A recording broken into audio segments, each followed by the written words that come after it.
Chers militants du RHDP, la personne qui vous trompe, qui vous dit qu'il ne va rien se passer en 2025, là, en octobre, là, qu'il ne va rien se passer là, que vous allez rejeter la candidature de notre président Gbagbo Laurent et il ne va rien se passer là. La personne vous trompe. Mais comme vous là, vous n'êtes pas bête. Vous êtes super, super bête. Voilà. Sinon, quelqu'un qui réfléchit en Côte d'Ivoire, en 2020, le président Gbagbo n'était pas là. Il s'est passé quelque chose. Le président Gbagbo n'était pas là. Il s'est passé quelque chose. Alassane Ouattara a eu peur. Il a tremblé. Cette fois-ci, là, le président Gbagbo est là. Il y a eu des mobilisations.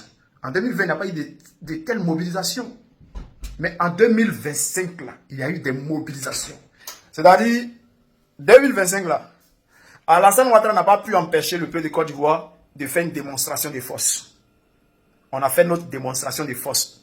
On sait qu'on a force que vous. 2025, ça là, on a force que vous. Ça, on le sait. Et puis, vous allez nous dire non, mais vous réfléchissez comment même.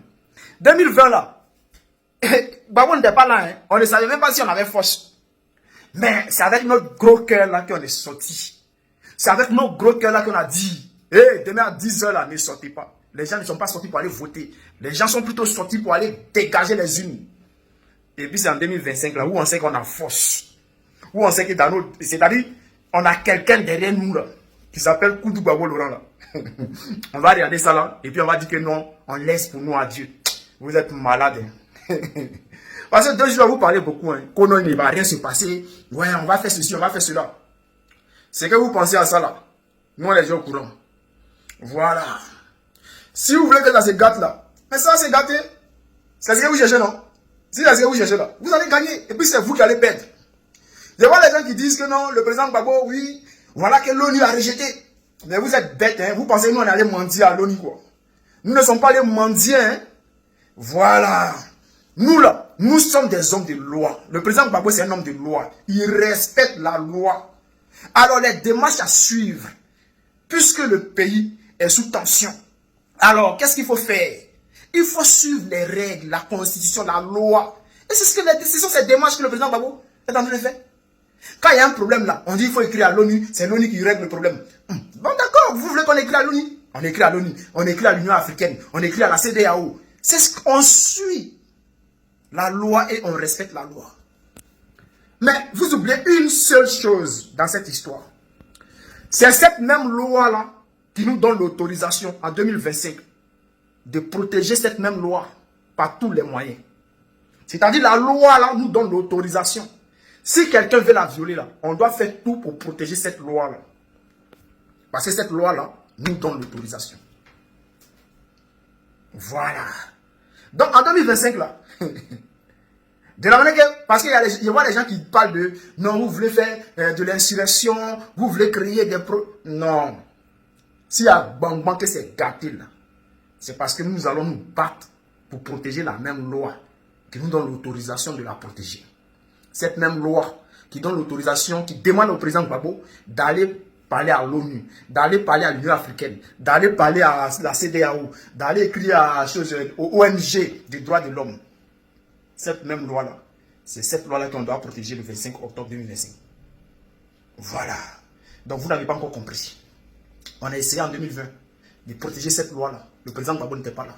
Cette fois-ci, il est là. Nous avons testé sur le terrain. On a vu qu'on a force que vous. On ne veut pas faire bruit. C'est vous qui êtes là, vous faites bruit. Quand ça va commencer là. Ne pensez pas que... Eh Dieu. Eh Allah. Nous, on va brûler, hein. On va protéger la loi. Ouattara ne fera pas un 4e mandat.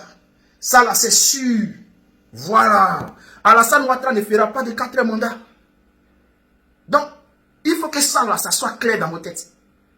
Parce que vous criez beaucoup. Vous criez. Non, il ne va rien se passer. Vous ne pouvez rien crier. Pourtant, on a vu ici. Hein. On vous a vu ici.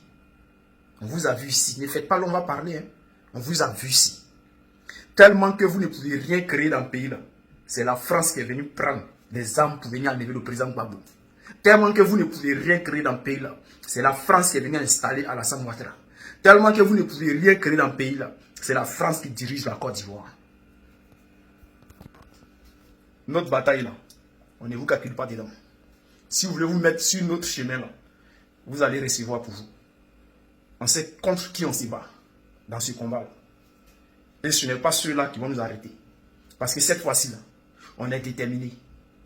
C'est tout le peuple de Côte d'Ivoire. Hein. Nous sommes déterminés. Je vois les gens qui disent, dans toutes les régions, ouais, dans toutes les régions, on a varié dans toutes les régions. On a 30 régions, on a 50 régions, on a 120, 200 régions. Si vous voulez là, ayez toutes les régions de la Côte d'Ivoire. Mais est-ce que vous avez tout le peuple de la Côte d'Ivoire? Mais ces peuples, même si vous parlez des régions là, ces peuples qui sont dans ces régions là, est-ce que vous avez l'aval de ces peuples là? Vous pouvez avoir le nom des régions. Mais est-ce que vous avez le peuple avec vous? Voilà. Est-ce qu'on va vérifier? On va vérifier ça. On ne parle plus trop.